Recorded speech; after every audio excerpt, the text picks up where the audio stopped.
वाराणसी स्वयं को प्रकट करने वाला पहला ज्योतिर्लिंग है। इस मंदिर को सम्राट विक्रमादित्य के द्वारा बनाया गया था। 1632 ईस्वी में शाहजहां ने इस मंदिर को फिर से तोड़ने के लिए फरमान जारी किया कि हुक्म कजा से मजदूरों की मदद से काशी विश्वनाथ के बुतखाने को तोड़ दिया गया है कि मंदिर के ब्राह्मणों ने एक औरत के साथ अश्लील हरकत किया। एक मुस्लिम भीड़ ने एक गाय को मार डाला। वहां पर हिंदुओं के द्वारा पूजा किया जाता था और मस्जिद के अंदर मुसलमानों के द्वारा नमाज अदा किया जाता था। अयोध्या तो बस झांकी है, काशी मथुरा बाकी है। मस्जिद में वजू खाने के पानी को खाली करवाया गया तो वहां पर एक शिवलिंग जैसी संरचना पाई गई। ऐसा कहा जा सकता है कि इस मस्जिद से पहले यहाँ एक भव्य हिंदू मंदिर हुआ करता था। 22 जनवरी के दिन अयोध्या में भव्य राम मंदिर का प्राण प्रतिष्ठा हुआ। लगभग 500 वर्षों के बाद पहली बार रामलला अपने मंदिर में विराजे। देश में सभी राम भक्त खुश थे। सभी को ऐसा लग रहा था कि इसके बाद देश में कम्युनल टेंशन वाला मुद्दा अब खत्म हो जाएगा। परंतु फिर से एक और नए विवाद ने लोगों का ध्यान अपनी ओर खींचा। वो विवाद है विश्वेश्वर ज्ञानवापी विवाद। एक्चुअल में यह विवाद कोई नया नहीं है, बल्कि यह भी कई सालों से चलता आ रहा है। परंतु पिछले 8-10 दिनों में कुछ ऐसा हुआ जिसने फिर से इस विवाद को हाईलाइट कर दिया। आज से कुछ दिन पहले ज्ञानवापी पर की गई एएसआई सर्वे का रिपोर्ट पब्लिक कर दिया गया, जिसे सुप्रीम कोर्ट के सीनियर एडवोकेट विष्णु जैन ने प्रेस कॉन्फ्रेंस कर सबको समझाया। Vishnu Shankar Jain Hindu front for justice के लॉयर और स्पोक्स पर्सन भी है। उन्होंने बताया कि एएसआई सर्वे में कहा गया है कि ज्ञानवापी मस्जिद के जगह पर पहले मंदिर हुआ करता था। साथ ही 31 जनवरी को वाराणसी कोर्ट ने हिंदुओं को मस्जिद के अंदर माता श्रृंगार गौरी की पूजा करने का भी आदेश दे दिया। परंतु सवाल आता है कि क्या सच में ऐसा है, और यदि ऐसा है तो एएसआई सर्वे किस आधार पर यह कह रहा है कि वहां पर पहले मंदिर हुआ करता था। आपने इस कंट्रोवर्सी के दौरान प्लेसेस ऑफ वर्शिप एक्ट के बारे में तो सुना ही होगा। तो आखिर क्या है वह प्लेसेस ऑफ वर्शिप एक्ट, और कैसे मात्र एक कानून मुस्लिम पक्ष के लिए ढाल सा बना हुआ है। और सबसे जरूरी बात कि आखिर इस ज्ञानवापी का इतिहास क्या है, क्या क्या एविडेंस मिलते हैं मंदिर के पक्ष में और मुस्लिम पक्ष के द्वारा उसे काउंटर करने के लिए क्या क्या तर्क दिए जाते हैं। क्या इस विवाद का भी रिजल्ट राम मंदिर की तरह आ सकता है या ऐसा संभव नहीं है। इन सब सवालों का जवाब जानेंगे आज के इस वीडियो में। वीडियो में आगे बढ़ने से पहले थोड़ा सा समय निकालकर इस वीडियो को लाइक कर दीजिए। यदि चैनल पर नए हैं तो चैनल को सब्सक्राइब करके बेल नोटिफिकेशन भी ऑन कर दीजिए। अब आते हैं वीडियो की ओर। तो ज्ञानवापी डिस्प्यूट को समझने के लिए हमें इतिहास में पीछे जाना पड़ेगा। उस समय जिस समय पर वहां ना ही मस्जिद थी और ना ही मंदिर। परंतु उससे पहले आपको बता देता हूं कि काशी विश्वनाथ का महत्व हिंदुओं के लिए क्या है।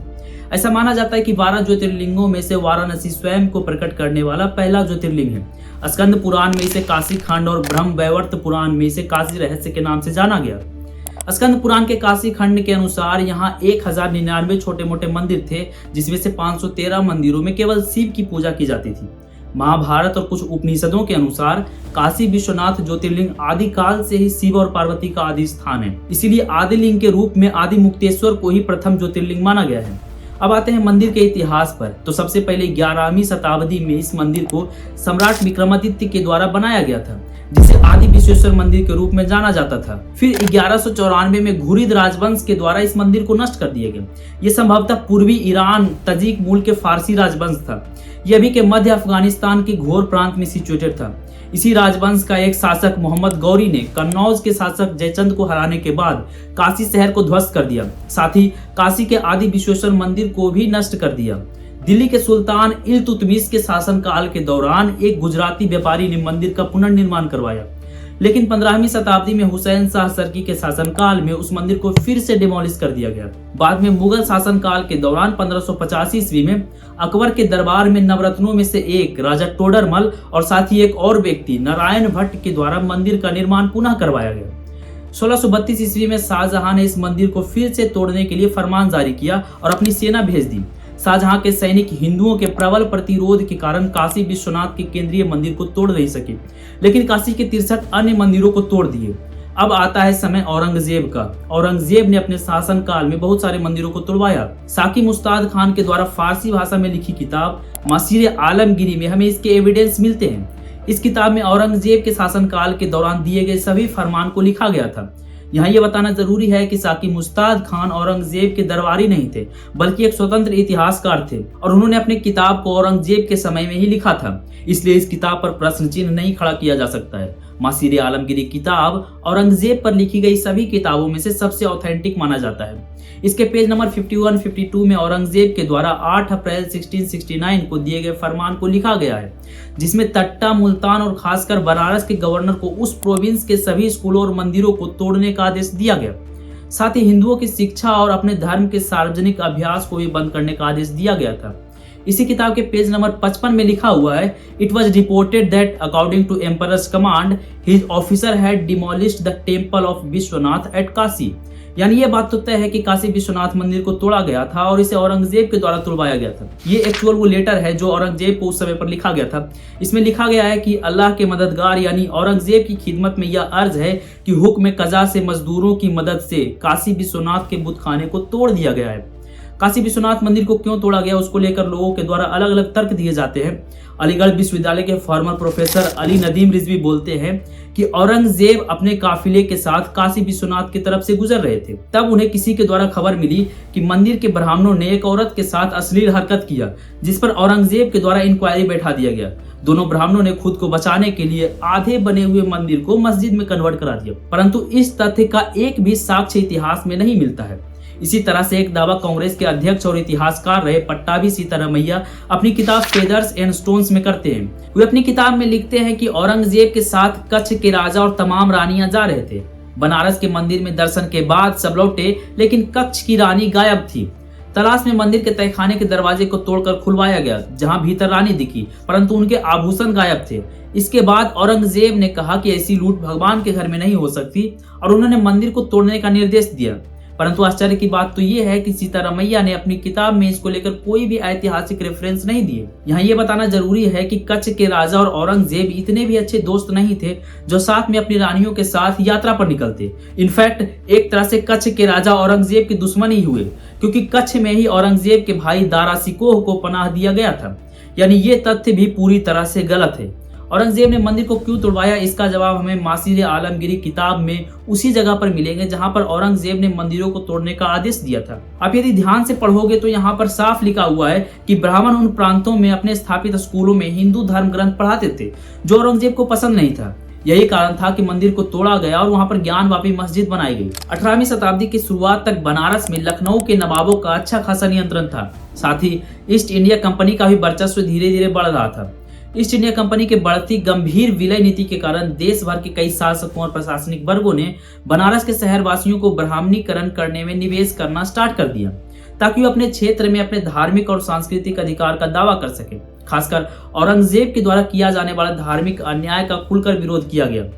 इसी समय के लगभग भारत में पेशवा प्रशासन के दौरान एक मराठा मंत्री नाना फडणवीस ने मस्जिद को ध्वस्त करने और विश्वेश्वर मंदिर के पुनर्निर्माण का प्रस्ताव रखा। इसी समय के दौरान 1742 में मराठा शासक मल्हार राव होलकर ने यहाँ विश्वेश्वर मंदिर के पुनर्निर्माण की योजना बनाई, परंतु अवध के नवाब और भीड़ के हस्तक्षेप के कारण यह योजना पूरी नहीं हो सकी। एक तो नवाब मराठों के स्थानीय प्रतिद्वंदी थे, दूसरा स्थानीय ब्राह्मण मुगल दरबार के क्रोध से डरते थे, और तीसरा ब्रिटिश अधिकारियों को भी ये डर था कि ऐसा करने से यहाँ सांप्रदायिक दंगे भड़क सकते हैं। बाद में 1750 में जयपुर के राजा ने काशी विश्वनाथ मंदिर के पुनर्निर्माण के लिए भूमि खरीदने के उद्देश्य से उस जगह के आसपास की भूमि का सर्वेक्षण शुरू करवाया, परंतु इस बार भी यह योजना असफल रही। इस समय तक ईस्ट इंडिया कंपनी ने भी नवाबों को बाहर करते हुए बनारस को प्रत्यक्ष नियंत्रण में ले लिया था। अंततः 1780 ईस्वी में मल्हार राव की बहू अहिल्याबाई होलकर ने मस्जिद के दक्षिण में काशी विश्वनाथ के भव्य मंदिर का निर्माण किया। अहिल्याबाई होलकर के द्वारा बनाया गया मंदिर वही मंदिर है जो आज काशी विश्वनाथ में मौजूद है। ये एक्चुअल पुराने विश्वेश्वर मंदिर का लेआउट है, जिसे ब्रिटिश आर्किटेक्ट जेम्स प्रिंसेप के द्वारा ऐतिहासिक दास्तावेजों, किताबों और शिलालेखों के आधार पर बनाया गया था। इसके बीच वाला एरिया जहां मुख्य गुंबद है, माना जाता है कि विश्वेश्वर मंदिर के समय यही गर्भगृह था जहां भगवान शिव विराजमान थे। यह जगह धीरे धीरे सांप्रदायिक दंगों का केंद्र बनता जा रहा था। आए दिन हिंदुओं और मुसलमानों के बीच छोटे मोटे झड़प देखने को मिलता था। साल 1809 से 10 की बात रही होगी। उस वर्ष होली और मुहर्रम का त्योहार दोनों एक ही दिन था। उस दिन मौज मस्ती करने वाले लोगों के टकराव ने दंगा भड़का दिया। हुआ यह था कि एक मुस्लिम भीड़ ने एक गाय को मार डाला और शायद ज्ञानवापी के पवित्र कुएं का पानी को भी खराब कर दिया। और आपको तो पता ही है कि हिंदू धर्म में गौ माता को सबसे पवित्र माना जाता है। जल्द ही इस एक्शन का रिएक्शन देखने को मिला और हिंदू भीड़ ने ज्ञानवापी मस्जिद में आगजनी की और उसे ध्वस्त करने का प्रयास किया। स्थानीय प्रशासन के हस्तक्षेप के बाद ही वो दंगा रुका। कहा जाता है कि यह दंगा ईस्ट इंडिया कंपनी के भारत पर शासन के बाद पहला सबसे बड़ा दंगा था। इस दंगे में बहुत सारे लोग मारे गए और हजारों लाखों की संपत्ति की भी क्षति पहुंची। 1835 ईस्वी में सिख सम्राट के राजा रंजीत सिंह ने अपनी पत्नी महारानी दातार कौर के कहने पर मंदिर के गुंबद पर चढ़ाने के लिए 1 टन सोना दान किया।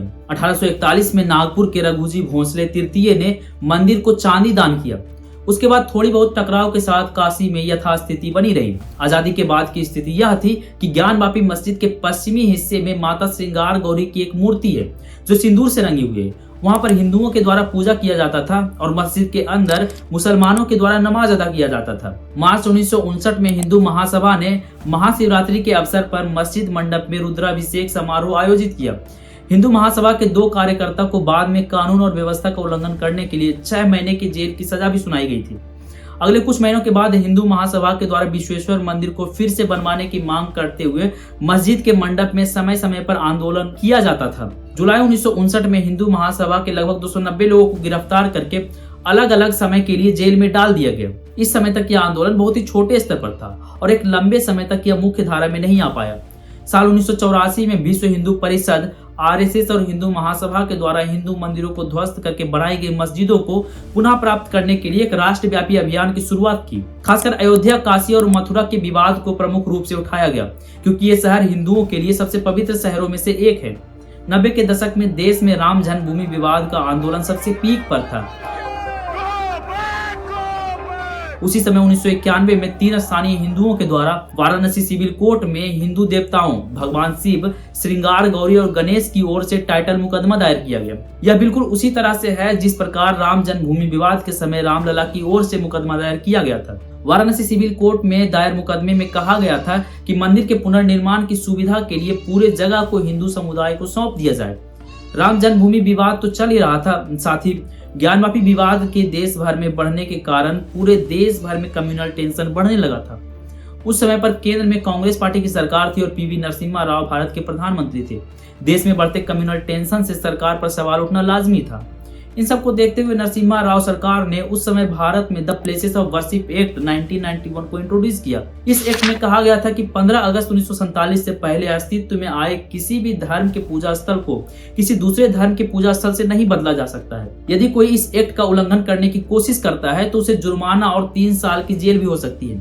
परंतु उस समय पर विवादित बाबरी मस्जिद को इस एक्ट से बाहर रखा गया था। 16वीं सदी में बनी हुई बाबरी मस्जिद को 6 दिसंबर 1992 को कार सेवकों के द्वारा तोड़ दिया गया।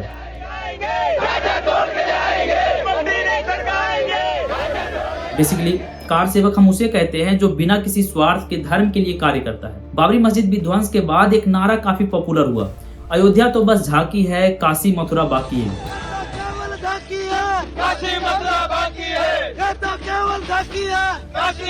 पूरे देश में माहौल खराब हो रहा था। यही कारण था कि वाराणसी का पुलिस प्रशासन भी अलर्ट मोड पर था। यहाँ तक तो सब कुछ ठीक चल रहा था, परंतु 1993 से समस्या शुरू हो जाती है जब सुरक्षा कर्मी पूजा अर्चना करने वाले श्रद्धालुओं के साथ रोका टोकी करने लगते हैं। कथित संभावित दंगों की स्थिति को देखते हुए जिला प्रशासन ने श्रृंगार गौरी की तरफ जाने वाले रास्ते को बंद कर दिया। ये सब तब हो रहा था जब राज्य में मुलायम सिंह की सरकार थी और ऐसा कहा जाता है कि मुलायम सिंह के आदेश पर ही माता श्रृंगार गौरी के रास्ता पर बैरिकेड लगाया गया था। ये वही मुलायम सिंह यादव है जिन्होंने अयोध्या में कार सेवकों पर ओपन फायरिंग करवाई थी। कई साल तक श्रृंगार गौरी की पूजा से श्रद्धालु वंचित रहे, परंतु यहाँ ध्यान देने वाली बात यह है कि यह आदेश प्लेसेस ऑफ वर्शिप एक्ट 1991 के खिलाफ जाता है। अंततः कुछ सालों के बाद हिंदूवादी संगठनों के अर्जी पर कोर्ट के द्वारा साल भर में एक दिन मां श्रृंगार गौरी की पूजा करने का आदेश दिया गया। अब श्रद्धालु सिर्फ बसंत नवरात्रि के चतुर्थी को ही माता श्रृंगार गौरी का दर्शन कर पाते थे। इस बात को यहीं पर रोककर थोड़ा सा अभी के समय में जो तर्क दिए जाते हैं उसको देख लेते हैं। जिन लोगों को यह लगता है कि प्लेसेस ऑफ वर्शिप एक्ट 1991 के तहत किसी भी हाल में ज्ञानवापी के स्थान पर भविष्य में मंदिर नहीं बन सकता है, तो उनके लिए बता दूं कि इंडिया में एक और एक्ट है which is ancient monument and archaeological site and remains act 1958। इस एक्ट के तहत यदि कोई भी आकृति या संरचना आर्कियोलॉजिकल सर्वे ऑफ इंडिया के द्वारा ये प्रूफ कर दिया जाता है कि यह संरचना 100 साल से ज्यादा पुरानी है, तब उस परिस्थिति में यह structure places of worship act से बाहर चली जाती है। कुछ लोग मस्जिद के नाम से भी कंफ्यूज रहते हैं। बहुत सारे लोगों का ऐसा कहना है कि ज्ञानवापी एक संस्कृत नाम है जो किसी मस्जिद का हो ही नहीं सकता है।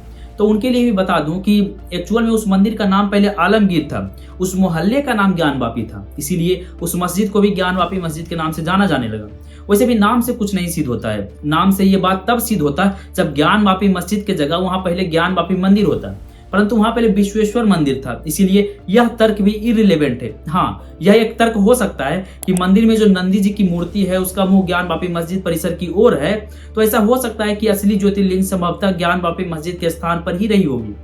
अब आते हैं असली मुद्दा पर। 17 अगस्त 2021 में वाराणसी के 5 स्थानीय महिला राखी सिंह, लक्ष्मी देवी, मंजू व्यास, सीता साहू और रेखा पाठक ने सेशन कोर्ट में एक याचिका दायर की और ज्ञानवापी मस्जिद परिसर में स्थित माता श्रृंगार गौरी की नियमित पूजा और दर्शन की अनुमति मांगी, जिसकी सुनवाई करते करते अप्रैल 2022 आ गया। इस सुनवाई के दौरान उन महिलाओं ने ज्ञानवापी परिसर का वीडियोग्राफी सर्वे करवाने की भी मांग की। 8 अप्रैल 2022 को सेशन कोर्ट के सिविल जज सीनियर डिवीजन ने वकील अजय कुमार मिश्र को कोर्ट कमिश्नर नियुक्त किया और मस्जिद के सर्वे करवाने की अनुमति दी, जिसकी रिपोर्ट 17 मई तक सौंपने के लिए कहा गया था, जिस पर मुस्लिम पक्ष के अंजुमन इंतजामिया मस्जिद कमेटी ने आपत्ति जताई और सर्वे को रोकने की याचिका लेकर हाई कोर्ट पहुंचे, परंतु कोर्ट ने अंजुमन इंतजामिया मस्जिद कमेटी के इस याचिका को खारिज कर दिया। ये वही कमेटी है जो ज्ञानवापी मस्जिद को मैनेज करती है। उसके बाद ज्ञानवापी मस्जिद का सर्वे स्टार्ट होता है। पहले 6 से 7 मई का सर्वे अजय मिश्र की निगरानी में किया जाता है। मस्जिद कमेटी को ऐसा लग रहा था कि सर्वे पक्षपातपूर्ण तरीके से किया जा रहा है, इसीलिए मस्जिद कमेटी ने तत्कालीन कोर्ट कमिश्नर को हटाने की मांग की, जिसके बाद विशाल सिंह को स्पेशल कोर्ट कमिश्नर बनाया गया, जिन्हें आगे से सर्वे की निगरानी करने के लिए कहा गया था। 16 मई को आखिरी राउंड का सर्वे हुआ जो 2 घंटे तक चला। इसी बीच मस्जिद में वजू खाने के पानी को खाली करवाया गया, तो वहां पर एक शिवलिंग जैसी संरचना पाई गई, जिसे आप स्क्रीन पर देख सकते हो। इस घटना के बाद कोर्ट के आदेश से शिवलिंग वाले जगह यानी वजू खाने को सील कर दिया गया और ज्ञानवापी मस्जिद में सिर्फ 20 लोगों को ही नमाज पढ़ने की अनुमति दी गई। अजय मिश्र के सर्वे रिपोर्ट के मुताबिक मस्जिद के बाहर उत्तर पश्चिम दीवार के कोने पर पुराने मंदिरों का मलबा मिला, जिस पर देवी देवताओं की कलाकृतियां बनी हुई थी। कुछ शिलालेख और मूर्तियां भी मिली थी, जो चीख चीख कर इस बात की गवाही दे रही थी कि यहाँ पर पहले कोई हिंदू स्ट्रक्चर हुआ करता था। मैं यह स्क्रीन पर लगा रहा हूँ, यदि आपके पास टाइम है तो थोड़ा सा पॉज करके पढ़ लीजिएगा कि अजय मिश्र के द्वारा तैयार किए गए रिपोर्ट में क्या क्या मिला था। तो वहीं special court commissioner Vishal Singh के द्वारा पेश किए गए रिपोर्ट में भी मस्जिद परिसर में हिंदू आस्था से जुड़े कई निशान मिलने की बात कही गई थी, परंतु 14 से 16 मई के बीच हुए सर्वे की सबसे खास बात यह थी कि इस रिपोर्ट में वजू खाने में स्थित उस स्ट्रक्चर के बारे में पूरी डिटेल में जानकारी दी गई थी। रिपोर्ट में कहा गया था कि वजू खाने में पानी कम करने पर 2.5 फीट का एक गोलाकार आकृति दिखाई दी, जो शिवलिंग जैसा है। गोलाकार आकृति के ऊपर से कटा हुआ डिजाइन एक सफेद पत्थर से अलग से बना हुआ है, जिसके बीच आधे इंच का छेद है। इसमें सीक डालने पर छेद को मात्र 63 सेंटीमीटर गहरा पाया गया। हिंदू पक्ष इसे शिवलिंग बता रहा है, तो वहीं मुस्लिम पक्ष इसे एक फव्वारा मात्र बता रहा है। जब हिंदू पक्ष ने सर्वे के दौरान कथित फव्वारे को चलाकर दिखाने को कहा, तब मस्जिद कमेटी के मुंशी ने फव्वारा चलाने में असमर्थता जताई। फव्वारे के ऊपर किए गए सवाल पर भी मस्जिद कमेटी ने गोल गोल जवाब दिया। जनरली फव्वारों में पाइप जाने के लिए एक छेद होता है, परंतु मस्जिद के वजू खाने में स्थित इस तथाकथित फव्वारे में कोई ऐसा छेद नहीं है। ऐसी और भी बहुत सारी एविडेंस मंदिर के पक्ष में इस रिपोर्ट में दिए गए हैं। मैं इसे भी स्क्रीन पर लगा रहा हूं और आपसे रिक्वेस्ट करता हूं कि थोड़ा सा पॉज करके आप इसे भी पढ़ लीजिए। ये सब तो एक तरफ चल ही रहा था, पर हिंदू पक्ष के लिए सोना पर सुहागा तब हो जाता है जब 24 जनवरी 2024 को एएसआई ने अपना रिपोर्ट वाराणसी के डिस्ट्रिक्ट जज को सौंप दिया। उसके बाद हिंदू पक्ष के वकील विष्णु शंकर जैन ने एक प्रेस कॉन्फ्रेंस कर पूरे एएसआई रिपोर्ट को अच्छे से समझाया। याद रखिएगा, अभी वजू खाने में स्थित आकृति का एएसआई सर्वे नहीं हुआ है, क्योंकि उसे कोर्ट के आदेश के बाद सील कर दिया गया था। एएसआई ने अपनी रिपोर्ट के कंक्लूजन में साफ कहा है कि ज्ञानवापी मस्जिद एक प्री एग्जिस्टिंग स्ट्रक्चर के पिलर्स को यूज करके बनाया गया है। ऐसा कहा जा सकता है कि इस मस्जिद से पहले यहाँ एक भव्य हिंदू मंदिर हुआ करता था। आश्चर्य की बात तो यह है कि एएसआई के द्वारा अनुमानित मंदिर का स्ट्रक्चर जेम्स प्रिंसेप के द्वारा बनाई गई आकृति के लगभग समान है। एएसआई ने आगे अपने कंक्लूजन में कहा कि ज्ञानवापी मस्जिद का पश्चिमी दीवार एक प्री एग्जिस्टिंग हिंदू मंदिर का पार्ट है। मस्जिद के खंबे एक हिंदू मंदिर के थे, जिसे कुछ मॉडिफिकेशन के बाद उसे रीयूज किया गया। मस्जिद के अंदर से प्राप्त 32 जगह और टोटल 34 ऐसे इंस्क्रिप्शन है जो प्री एग्जिस्टिंग हिंदू टेम्पल के हैं। वो इंस्क्रिप्शन देवनागरी, ग्रंथा, तेलुगु और कन्नड़ लिपि में लिखे हुए हैं। इंस्क्रिप्शन में हिंदू देवताओं के 3 नाम आज भी मिलते हैं, जनार्दन, रुद्र और उमेश्वर। मस्जिद में एक और महत्वपूर्ण इंस्क्रिप्शन मिला जो कि आधा टूटा हुआ था। इसमें मस्जिद बनवाने और रिपेयर करने की बात लिखी गई थी, परंतु इसे जानबूझकर मिटा दिया गया था, यानी एविडेंस मिटाने की पूरी कोशिश की गई थी। अब आपके दिमाग में एक सवाल आएगा कि यदि एविडेंस को मिटा दिया गया था तो एएसआई को यह पता कैसे चला कि उसमें क्या लिखा हुआ है। तो बात यह है कि फॉर्चुनेटली एएसआई के पास उस शिलालेख का रिकॉर्ड 1965-66 से ही मौजूद था। वो कहते हैं ना कि मुद्दई लाख बुरा चाहे तो क्या होता है, वही होता है जो मंजूर खुदा होता है। यानी यहाँ पर सीधे तौर पर देखा जाए तो मस्जिद पक्ष के मोए मोए हो गया। जब तक आप ये वीडियो देख रहे होंगे तब तक संभवतः हिंदू पक्ष माता श्रृंगार गौरी की पूजा भी कर रहे होंगे। तहखाना S2 में हिंदू देवी देवताओं की मूर्तियां जमीन के अंदर दबी हुई मिली, परंतु इस सर को यहाँ पर कोई तकलीफ नहीं होगी। इन्हें यहाँ हिंदू देवी देवताओं की बेइज्जती दिखाई नहीं देगी। इनके लिए तो हिंदू देवताओं की बेइज्जती तब होती है जब कोई हिंदू बजरंग बली का झंडा लेकर बाहर निकल जाए। ये मुसलमानों से इतने प्रभावित हैं कि इनका कहना है कि अपने धर्म की रक्षा के लिए मुसलमानों से असहिष्णुता सीखो, यानी बम लगा के फट जाएं। और यदि कोई तथाकथित हिंदू धर्म के नाम पर कोई हिंसा करता है तो सबसे पहले इनके शरीर पर ही सांप लौटेगा। हालांकि हिंसा किसी भी पक्ष से किया गया हो वो गलत ही होगा। खैर, इसमें मैं ज्यादा डीप में नहीं जाऊंगा। यहाँ तक जो भी मैंने आपको बताया है वो अनबायस्ड होकर बताया है। अब मैं अपना पक्ष रखता हूँ। तो कई मुस्लिम भाइयों के दिमाग में ये मिसकंसेप्शन डाल दिया गया है कि हिंदू उन सभी मस्जिद को तोड़कर फिर से मंदिर बनाएंगे जो मस्जिद कभी मंदिर तोड़कर बनाई गई थी। तो ऐसा नहीं है। हालांकि इस बात से इनकार नहीं किया जा सकता है कि बहुत सारे मंदिरों को तोड़कर वहां मस्जिद बनाई गई थी, परंतु हमें आपके सारे मस्जिद नहीं चाहिए। जैसे आपके लिए मक्का, मदीना और यरूशलेम है, वैसे ही हमें हिंदुओं के लिए अयोध्या, मथुरा और काशी है। हम बस अपने कुछ मुख्य मंदिरों की मांग कर रहे हैं जिससे सनातन का अस्तित्व जुड़ा है। हम बिल्कुल नहीं चाहते हैं कि उन सभी मस्जिद को तोड़कर फिर से मंदिर बनाया जाए जहां पहले मंदिर था। आपको यह बात समझनी होगी कि कुछ चुनिंदा लोगों के द्वारा अपने फायदे के लिए ये सारे भ्रम फैलाए जाते हैं। यदि आप ये बात नहीं समझेंगे, हम नहीं समझेंगे, तो फिर कौन समझेगा। एक बात याद रखिएगा कि यदि ये बात हम अभी नहीं समझे तो इसमें नुकसान हमारा और आपका ही होगा। बाकी मिलते हैं आपको जल्द ही किसी और वीडियो के साथ। तब तक के लिए राधे राधे।